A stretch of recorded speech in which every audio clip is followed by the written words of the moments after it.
Good morning, welcome back to my channel. আশা করি আপনারা সবাই খুব ভালো আছেন, আমরাও খুব ভালো আছি। সকাল মানেই তো এক কাপ চা, আর তার সঙ্গে না হলে মুড়ি মাখা, না হলে বিস্কুট, না হলে চিড়া ভাজা, না হলে যা কিছু একটা।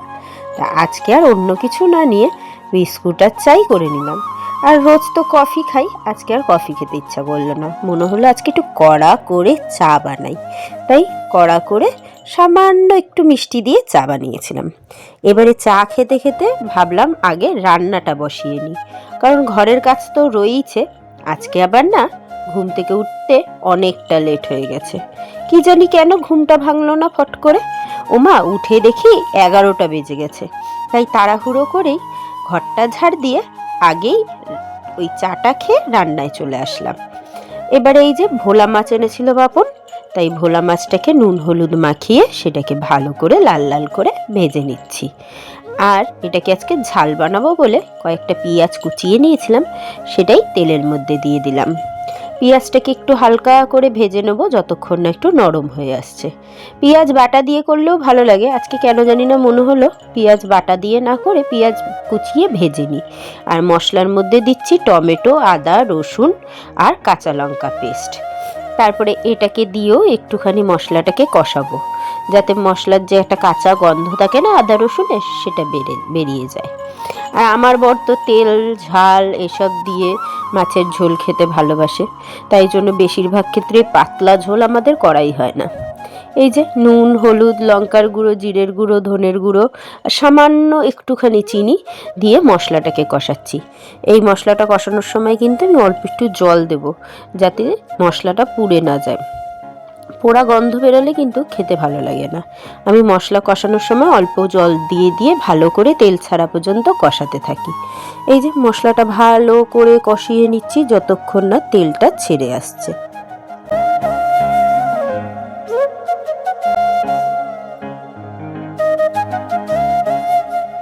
মশলা থেকে তেলটা ছেড়ে এসছে, তারপরে পরিমাণ মতো জল দিয়ে দিচ্ছি, যতটা আমি ঝোল রাখবো।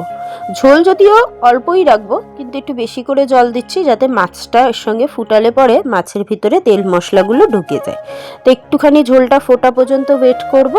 ঝোলটা যেই ফুটে এসছে, এবারে ভাজা মাছগুলো একে একে আমি এর মধ্যে দিয়ে দেবো। ভোলা মাছটা না আমি খুব একটা ভালো সাবধানে রান্না করতে পারি না, একটা না একটা পিস ঠিক ভেঙেই যাবে উল্টাতে পাল্টাতে গিয়ে। আজকেও তাই হয়েছে, মাছের মাথাটা আর একটা পিস একদম ভেঙে গিয়ে মাছের ঝোলের সঙ্গে মোটামুটি মিশেই গেছিল। তো যাই হোক, খেতে তো খারাপ হয়নি, তো পিস যেহেতু বেশি আছে অসুবিধাও হয়নি। তো এই যে এবার একটুখানি খুন্তি দিয়ে দিয়ে আস্তে আস্তে সাইড করে করে মাছের মাথাটা ঝোলের মধ্যে দিয়ে দিচ্ছি, না হলে তো ঝোল তেল মশলা এর ভিতরে না ঢুকলে খেতে ভালো লাগবে না। আর এই নাড়াতে গিয়েই আমি মাছের মাথাটাকে পুরোপুরি ভেঙে ফেলি। আর যখন সবাইকে দিচ্ছিলাম তখন দেখলাম একটা পিসও ভেঙে গেছে। তারপরে কদিন ধরেই না এখানটা অনেকগুলো জামা কাপড় উলট পালট হয়ে এরা বার করছে ঢুকাচ্ছে, বার করছে ঢুকাচ্ছে হয়ে না কেমন হয়েছিল। তা ভাবলাম আজকে একটু গুছিয়ে ফেলি এই জায়গাটা, নাহলে কেমন লাগছে যেন দেখতে। আর আমি যেহেতু পুজো দিতে পারবো না, তাই গলু ওদিকে পুজোটা দিয়ে নিচ্ছে। আর এখানে অনেকগুলো জামা কাপড় যেগুলো বাতিল, পরাই হয় না, কিন্তু এর ভিতরে ঢুকিয়ে রেখে দিয়েছে, সেগুলোকেও বার করে নিচ্ছি যাতে মোছা টোছার কাজে লেগে যায়। আর গলুকে বলছিলাম এই সোয়েটারটা তো পরে ফেলতে পারিস। গলু বলে এটা দিদির সোয়েটার, আমি পরবো না। ও আবার বলে এইটা বার করে দাও, এইটা পরবো। বলুন, এইটা পরার মতো শীত এখনো এসছে? আর এই যে গলু এখন পুজোটা দিয়ে নিচ্ছে। আর এখানে এই যে আমার যে শিবের ইয়েটা আছে, ডমরুটা, সেটা আবার পেয়ে একটুখানি বাজিয়ে নেচে নিল। ওর পুজো দেওয়া কমপ্লিট হয়ে গেছে, আপনাদের একটু দেখিয়ে দিলাম। আর ও তো বাচ্চা মানুষ, দুজনেই পুজো দেয়, সেরকমভাবে আসন টাসনগুলো পরিষ্কার করে পুজো দিচ্ছে না। এটাকে আমাকে আবার পরিষ্কার করতে হবে যেদিনকে ধরতে পারবো। তা যাই হোক, ও ওদিকে পুজোটা দিয়ে দেওয়াতে আমার অনেকটা উপকার হলো। এদিকে আমার মাছের ঝোলটাও হয়ে গেছে, এখন নামিয়ে নেব মাছের ঝোলটা। আর এই ঝোলটা বেশ খেতে ভালোই হয়েছিল, কিন্তু ওই যে বললাম মাছটা ভেঙে গেছে। যাই, কিছু করার নেই, আমি একটু এরকমভাবেই মানে মাছ সম্পর্কে একটু কম বুঝি। এই যে দেখুন একটা পিস পুরো ভেঙে গেছে। যে যাক, মাছের ঝোলে এবারে কড়াইয়ে যেটুকু মশলাপাতি লেগে রয়েছে সেটাকে খুন্তি দিয়ে নিয়ে এই বাটির মধ্যে দিয়ে নিচ্ছি। মাছের ঝোলটা কিন্তু দেখতে বেশ সুন্দর হয়েছে না? দাঁড়ান, আপনাদের আমি সামনে থেকে দেখাচ্ছি। কীরকম হয়েছে। এই যে দেখুন, বেশ ভালো খেতেও হয়েছিল, আমার বর বলেছে। তারপরে ভাবলাম একটু ফুলকপি আলুর ঝোল করি রাত্রিবেলার জন্য। যদি এবেলা কেউ খাবে তো খাবে, না হলে রাত্রিবেলা হয়ে যাবে। তো এখানে আমি ওই যে আলুগুলোকে ভেজে নিচ্ছি এখন, ফুলকপির ঝোল করব বলে। একটুখানি সামান্য নুন দেবো, আর আলুগুলোকে ডুমো ডুমো করেই কেটেছি। আর ওদিকে ফুলকপিগুলোকে একটু বড় বড় করেই কেটেছি, কারণ ছোটো ছোটো করে কাটলে না ঝোলের সঙ্গে সিদ্ধ হয়ে কীরকম যেন মিশে মিশে যায়, ওরকমভাবে আমার খেতে ইচ্ছা করে না। তারপরে সেই ফেলেই দিতে হয় কেউ যখন খায় না। তাই জন্য একটুখানি বড় বড় পিস রেখেছি, যাতে ফুলকপিগুলো বেশ বড় বড়ই থাকে, লোকে 1 পিস 2 পিস করে খেয়ে নেবো, মানে লোকে বলতে বাড়ির লোকেরাই। তো আলুগুলোকে লাল লাল করে ভেজে নেওয়ার পরে আলুগুলোকে আমি উঠিয়ে নিচ্ছি। তারপরে ওই তেলের মধ্যেই আমি ফুলকপিটাকেও নুন দিয়ে ভেজে নেবো।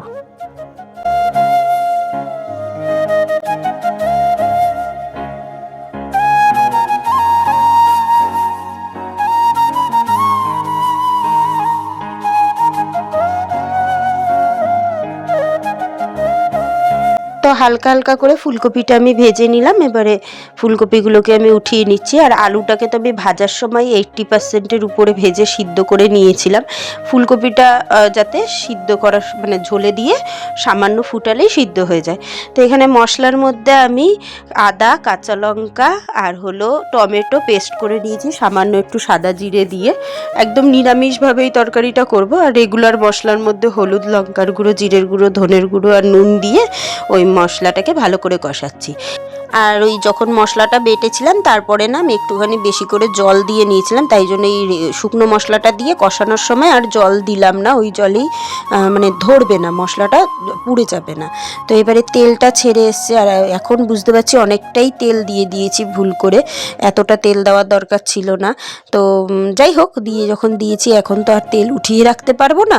তো এখন ভালো করে ফুলকপি আলুটা এই মশলার সঙ্গে ভালোভাবে আগে কষিয়ে নিয়ে তারপরে জল দিয়ে এটাকে ফুটাবো। আর এরমভাবে নিরামিষ ফুলকপি আলুর তরকারি না বেশ দারুণ লাগে খেতে, আমার তো খুবই ভালো লাগে। তো আমাদের বাড়ির সবাই এখন ফুলকপির সময় বেশ ফুলকপি খেতে ভালোই বাসে, তাই দেখবেন আমি ডিমের ঝোল, মাছের ঝোল, না হলে ফুলকপি আলুর তরকারি, না হলে ফুলকপির বড়া আমাদের বাড়িতে হতেই থাকে, আর আমি করতেই থাকি।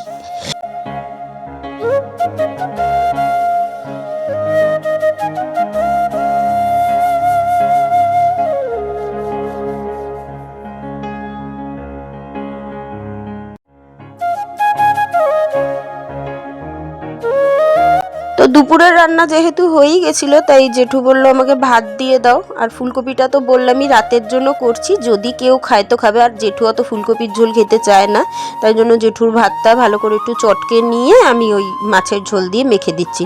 আর আজকে না আমি ভাত রান্না করিনি, কালকে রাত্রিবেলা ভাত করেছিলাম, কিছুটা ভাত ছিল, আর হলো ফ্রাইড রাইসও ছিল ফ্রিজে। তাই জন্য ভাবলাম আজকে আর ভাত বা ফ্রাইড রাইস কোনোটাই করবো না ভাতটা, তাহলে ওই ফ্রাইড রাইসটা আবার খাওয়া হবে না, ফেলা যাবে। আর এই ভোলা মাছটা যেহেতু ঝাল ঝাল করে করেছি, তাই ফ্রাইড রাইস দিয়ে খাওয়াও যাবে, তাই জন্য আর ভাত রান্না করিনি। যেটুকু ছিল ওটুকু বিড়াল আর আমার শাশুড়ি মা, মেয়ে আর হলো জেঠুর হয়ে যাবে, তাই জন্য আর ভাতটা রান্না করিনি। রাত্রিবেলা দেখি ভাত করে নেবো, যদি ভাত লাগবে তো অবশ্যই রাত্রিবেলা ভাত। তো এখানে এই যে জেঠুর ভাতটা মেখে মাছ দিয়ে জেঠুকে দিয়ে আসবো। আর এদিকে ততক্ষণে আমার ফুলকপি আলুর ঝোলটাও হয়ে গেছে, দেখতে কিন্তু বেশ দারুণ হয়েছিল, আর খেতে তার থেকে বেশি ভালো হয়েছিল। আর এই যে মহারাজ আরেকজন, এ এখন রোজ আমাদের এখানে খেতে আসে, তো ওকে বাইরে খেতে দেওয়া হয় মাছ দিয়ে মেখে। তো এই যে খেয়ে দে দেখুন আমার মেয়ের সঙ্গে গল্প করছে, কি সুন্দর আমার মেয়ে বসে বসে ওর সঙ্গে গল্প করছে, আর ও কি সুন্দর কথা শুনছে। এদিকে আমার শাশুড়ি মাকেও ভাত দিয়ে দিয়েছি, আর এদিকে গলুও ভাত খেয়ে নিচ্ছে। তো আমি ভাবলাম ওরা যখন খাচ্ছেই আমি দাঁড়িয়ে না থেকে এই গ্যাসটা মুছে নিই। ওদিকে আবার বাপনও ঘরের মধ্যে খাচ্ছে, আমি আর মেয়ে পরে খাবো, মা গলুর খাওয়া হওয়ার পরে। তো ততক্ষণ দাঁড়িয়ে না থেকে সময়টা না নষ্ট করে রান্নাঘরটা পরিষ্কার করে নিই। আর মা এই কদিন গ্যাসটা সেরকমভাবে পরিষ্কার করেনি, জাস্ট মুছে মুছে রেখেছিল রান্নার পরে।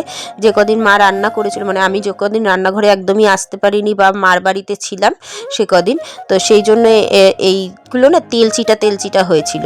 আর আমার ওরকম না নোংরা জিনিস পছন্দ হয় না, তো ওই কদিন তো চোখ নাক মুখ বন্ধ করেই যেহেতু এই কটা কাজ করতে পারছিলাম না, আসলে এক্সট্রা কাজগুলো আমার পক্ষে এখন একটু প্রেশার হয়ে যায়, তাই জন্য আমি খুব একটা প্রেশার নিই না। তো ভাবলাম আজকে যখন বসেই আছি তাহলে এগুলো একটু পরিষ্কার করে নিই। আর দেখবেন ঘর দুয়ার যদি পরিষ্কার থাকে দেখতেও ভালো লাগে, লক্ষ্মীশ্রী লাগে। না হলে যেন মনে হয় ঘরের ভেতরে মানে একটা অলক্ষ্মীর ছায়া রয়েছে। তো জানি না, আমার মনে হয়, তাই জন্য আমি চেষ্টা করি সবসময় আস্তে আস্তে হলেও ঘর দুয়ার সব কিছু যেন টিপটাপ পরিষ্কার রাখার। কিন্তু এই যে আমার ছানাপোনা আর আমার পতিদেবের জন্য সেটা কোনো দিনই সম্ভব হয় না। তারা এখানের জিনিস ওখানে ফেলে রাখে, ওখানের জিনিস সেখানে ফেলে রাখে, যতই আমি পরিষ্কার করি না কেন। জুতো পাট থেকে মানে জুতো সেলাই থেকে চণ্ডীপাত সবটাই আমার করতে হয় সংসারের। এরা তিনজনের কেউই সেরকম কিছুই পারে না। আর মেয়ে যদিও আমার হাতে হাতে অনেকটাই কাজ করে দেয় ওর ওর অনুযায়ী যেটুকু করার, কিন্তু বাপ আর ছেলে তো ঘর যতক্ষণ না নোংরা করবে ততক্ষণ তারা শান্তি পায় না। তো ওই আপনাদের সঙ্গে কথা বলতে বলতে আমি একদম গ্যাস স্ল্যাব সব ভালো করে ঘষে পরিষ্কার করে নিয়েছি। আর এই যে ফ্রাইড রাইসটা বার করেছি, এখানে মাছের তেলের একটু বড়াও ভেজেছিলাম, এখানটা আমার উচ্ছেটা বার করেছি যেহেতু আমি খাবো, এই যে 1 গামলা করে রেখেছিলাম। এখানে মায়ের ভাত খাওয়ার পরে এইটুকু ভাত রয়েছে, এই যে মাছের ঝোল। তো দেখিয়ে দিলাম কি কি রান্না করেছি। আর এই যে রাত্রিবেলার ফুলকপি আলুর তরকারি। কেউ খায়নি, আমি কিন্তু একটু খাবো কারণ আমার ফুলকপি আলুর ঝোল খেতে ভালো লাগে। তো আমি রান্না বান্না করে সব পরিষ্কার টরিষ্কার করে হাত পা ধুয়ে এসে এখন খেয়ে নিচ্ছি। স্নান করিনি, হাত পাটা অনেক সকালবেলাই ধুয়েছিলাম, তাই জন্য এখন আবার হাত পা ভালো করে ধুয়ে নিলাম। এখন ওই 4:30 মতো বেজে গেছে, খেতে বসছি। আর ফ্রাইড রাইসের সঙ্গে মাছের তেলের বড়া, তিতার তরকারিটা মানে উচ্ছের ঝোলটা খেতে কিন্তু খারাপ লাগছিল না, কিন্তু তাও এমন কিছু ভালোও লাগছিল না, কিন্তু ঠেকায় পড়ে খেতে হচ্ছে। এখন অনেক কিছুই ঠেকাই পড়ে করতে হয় আমাকে, কিছু করার নেই। তো চলুন একদম খেয়ে দে আপনাদের সঙ্গে তারপরে আসছি কথা বলতে। গুড ইভিনিং বন্ধুরা। আজকে অনেক দিন বাদে না আমার সেই অনেক শখের একটা জিনিস নিয়ে বসলাম।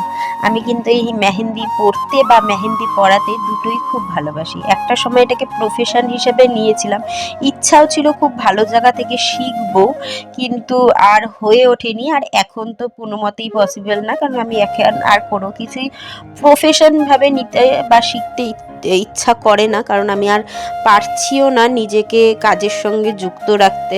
যেটুকু সংসারের কাজ পারছি সেটুকুই করছি। তো এই আশাটা আমার আশাই থেকে গেল, কিছু করার নেই। তো আজকের ভিডিওটা এটুকুই।